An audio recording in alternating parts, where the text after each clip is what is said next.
వ్యవసాయం చేయాలంటే ఎంత ఇబ్బందో చాలా మందికి తెలిసే ఉంటుంది. దుక్కి దున్నిన దగ్గర నుంచి పంట చేతికొచ్చేసరికి ఎన్నో వ్యయ ప్రయాసాలు తప్పవు.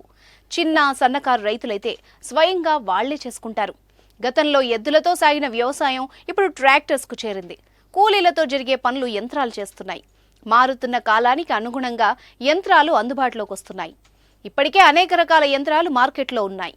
ఎన్ని యంత్రాలు వచ్చినా, ఎంత టెక్నాలజీ వచ్చినా మనుషుల పాత్ర లేకుండా వ్యవసాయం చేయడం అసాధ్యం. గజం కేవలం 23,000 రూపాయలతో 165 గజాల భూమి కేవలం 38 లక్షలు మాత్రమే.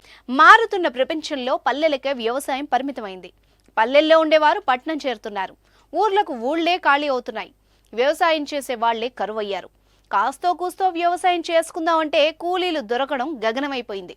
వ్యవసాయ పనులకు కూడా బీహార్ వంటి రాష్ట్రాల నుంచి కూలీలను తెచ్చుకోవాల్సిన పరిస్థితి వస్తోంది. అలా వేరే ప్రాంతాల నుంచి వచ్చిన కూలీలకు ఖర్చు భారం అవుతోంది. కానీ భవిష్యత్తులో మాత్రం కూలీల కొరతకు కొత్త పరిష్కారం లభించబోతోంది. అదేంటో ఇప్పుడు చూద్దాం. యంత్రాలతో పాటు వివిధ రకాల టెక్నాలజీని ఉపయోగించి రైతులు వ్యవసాయం చేయడం చూసాం. కానీ మనుషుల అవసరం లేకుండా రోబోలు వ్యవసాయం చేయడం చూసారా? చూడాల్సిన రోజులు రాబోతున్నాయి. ఇందుకు సంబంధించిన వీడియో గత కొద్ది రోజులుగా సోషల్ మీడియాలో చక్కర్లు కొడుతోంది. వరి నాట్లు వేస్తున్న రోబోలు, పంట అయిన తర్వాత వరి పంట కోస్తున్న రోబోలు ఈ వీడియోలో సందడి చేస్తున్నాయి. సాధారణ మనుషుల్లాగే మడిలోకి దిగి వరి నాట్లు, పంట కోయడం ఆ రోబోలు చేస్తున్నాయి.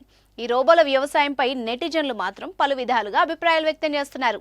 వ్యవసాయ క్షేత్రాల్లో తీవ్ర కార్మికుల కొరతను ఎదుర్కొంటున్న తరుణంలో ఇలాంటి రోబోలు ఉండడం ఎంతో ఉపయోగం అని నెటిజన్లు అభిప్రాయాలు తెలుపుతున్నారు. రోబోలకు కూలీ బదులు ఛార్జింగ్ పెడితే సరిపోతుందని కొందరు కమెంట్స్ చేస్తున్నారు. మరోవైపు పొలం మీద వచ్చే డబ్బు కన్నా వీటిని మెయింటైన్ చేసే ఖర్చు ఎక్కువగా ఉంటుందని అభిప్రాయపడుతున్నారు.